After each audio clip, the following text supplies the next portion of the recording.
হয় নাই বলো, জোরে বলেন। আমার নাম মিনা রহমান নারফার। আমি এবার হচ্ছে ইংলিশ সেমিনারি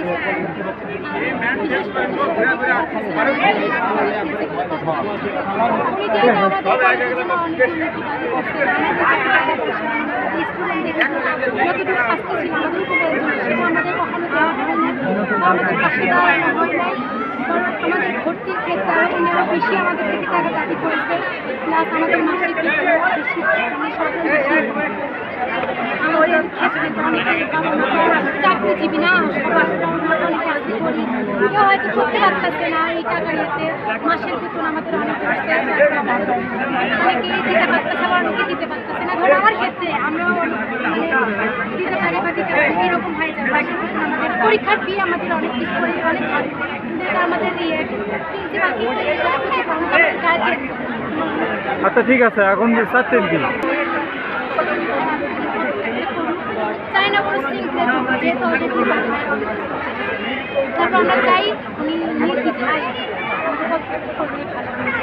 আমরা চাই আমাদের কলেজে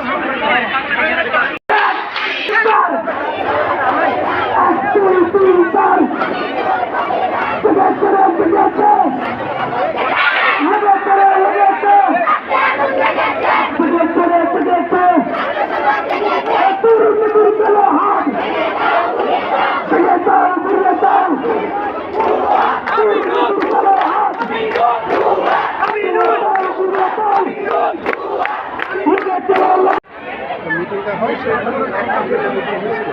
এই অন্তত 2 বছরের মধ্যে আর কিন্তু আমাদেরকে মিটিং কল করা হয় না ফাউন্ডেশন স্কুলে কোনো বিষয় নিয়ে।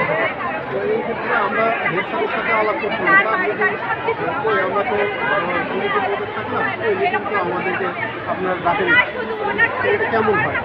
তারপরে একটা অনুষ্ঠান হলো, ক্রিয়া অনুষ্ঠান স্কুলে, বাৎসরিক ক্রিয়া অনুষ্ঠান, সেখানেও আমাদেরকে কল করা হলো না বা আমাদেরকে জানানোও হলো না।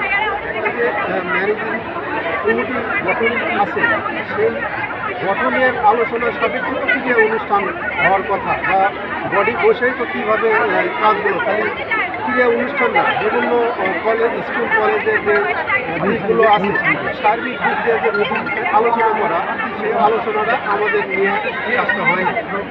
তো আমরা হেড স্যারের সাথে বসছিলাম, তো হেড স্যার বললো যে এখানে একটা কোটা থাকে, এই কোটার মধ্যে এতগুলো মিটিংয়ের হয়তো থাকে, কয়েকজন বিশিষ্ট কমিটি, তার 2-1 জন অনুপস্থিত না থাকলেও সমস্যা হয় না, ওটা হয়ে যায়। তো আমি আমার জানা মতে আমি ম্যারেজিং কমিটি বিগত 2 বছর হয়ে গেল, প্রায় এখনও আছি স্থায়ী। এখন পর্যন্ত আমি কোনো জায়গায় তো আমার থেকে কোনো সাথী থাকে আমার হেড স্যার